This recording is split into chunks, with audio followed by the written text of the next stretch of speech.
CMC's Some Good News. I'm Clara. Hi everyone, I'm here at the church parking lot, the driveway. I have some really great news.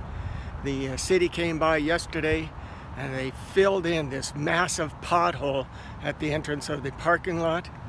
Several days ago we lost a Volkswagen in the bottom of it. But take a look. This is really good news.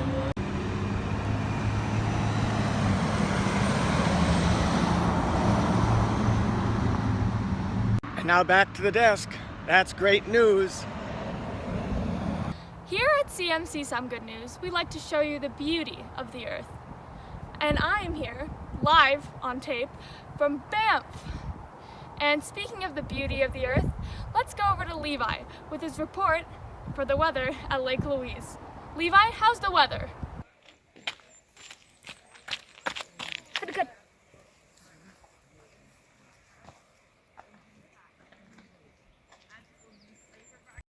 Thanks, Levi. Astute observation. I felt like I was really there. So, during these COVID times, it's been hard, but there have been some guiding lights that have led us through this confusing time. Our roving reporter, James, has had a chance to talk with Stuart Brideau, emergency services worker. So let's go over to James.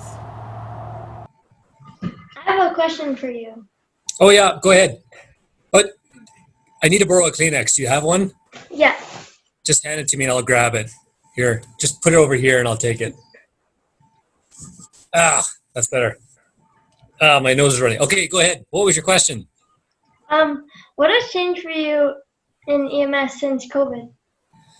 Oh, well, we really had to enrich or enhance the safety procedures we use around everything. All of our patients, all of our equipment, any of the family we deal with, and very importantly, all of our other co-workers in healthcare.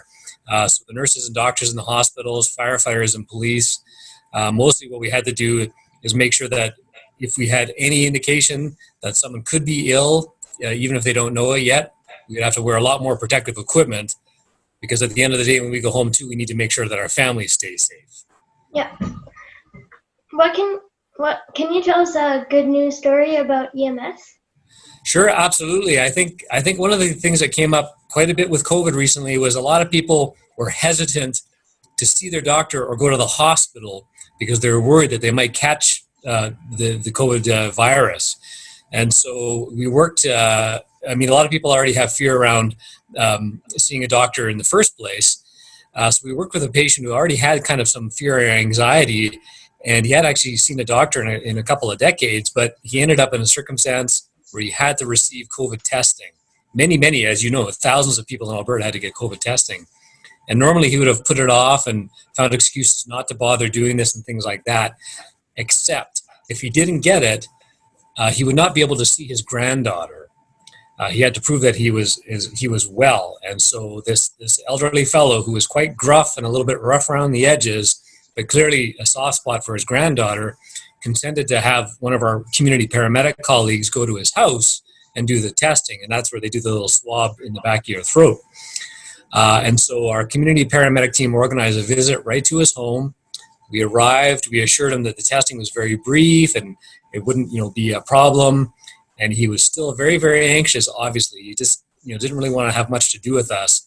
However, nothing was going to stop him from being able to see his granddaughter, because what he wanted to do was be able to read his granddaughter's stories at night. So we were able to complete the test without a problem. And afterward, with kind of a gruff smile, he says, "All right, that wasn't so bad, I guess. Now I can see my granddaughter again, and you made my day." We kind of won him over.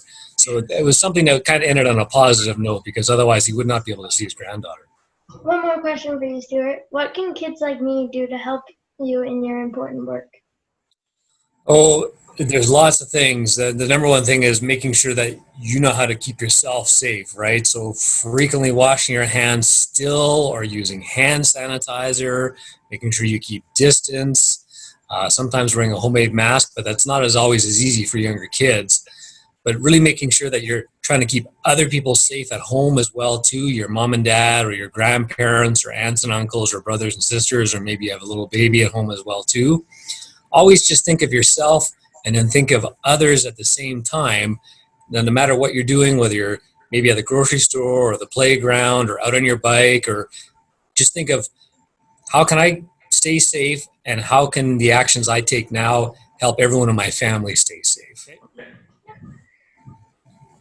Stuart, I was thinking maybe we should try to pass out Kleenex again using a safe method. Oh, good idea. I can put my mask on too. It's important to wear a mask that covers your nose, mouth, and chin.